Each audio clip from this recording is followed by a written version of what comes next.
Dr. Habermas, I think the people that are watching right now, we're talking about, did Jesus rise from the dead? They're saying, come on. I mean, you're saying there's evidence, there's facts in history. When you see magazines like Newsweek and Time that come out every 6-8 months, it seems. Here's another one on visions of Jesus. You've got all kinds of stuff in these magazines, but they keep on saying there's very little evidence. Now, you come along and you write this little book called The Historical Jesus, and all of a sudden, you talk about the fact that when you were at Michigan State working on your PhD, you were a skeptic yourself, and the fact is the facts brought you to a belief in Jesus. And you have said there are at least 12 historical facts that are virtually agreed by all critical scholars today. I'd like you to let us know what the case is. Start us off tonight.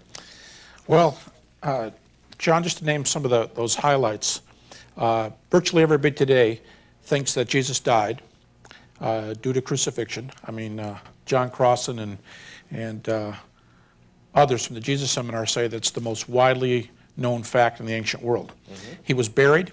He, of course, this event inspired some despair in the disciples. Now, the fact that the tomb was empty is admitted by most scholars, but not as widely admitted as the rest in this list. Probably the single most important fact is that the disciples had experiences that they believed were appearances of the risen Jesus.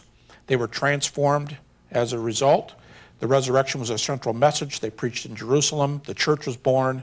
We have some individuals like James and Paul, two former skeptics, one a family skeptic, one an outsider who persecuted Christians.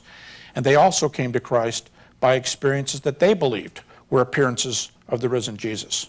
And by the way, there's a lot of other scholars today in the historical Jesus movement, way far to the left of me, who also start with lists of facts just like this as sort of a common ground from which we can deal with our data. Mm-hmm. Now, Tony, what do you think about Habermas's facts there? Well, I don't dispute those facts, but I want to say yes, but.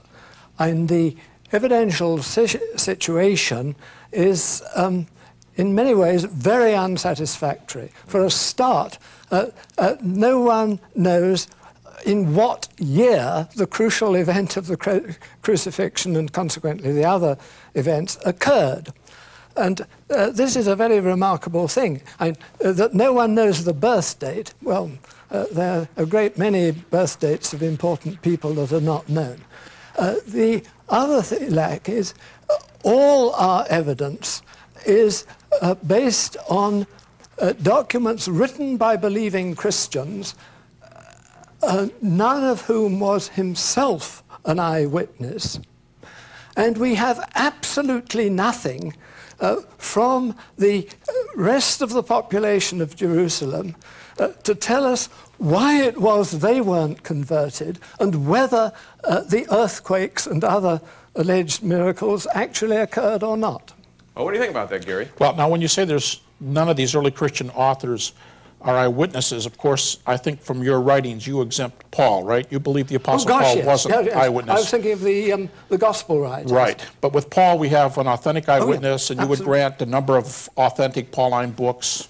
Oh, yeah. And, but he wasn't in Jerusalem, of course, at that time. Well, shortly afterwards, of course, he was there when Stephen was stoned.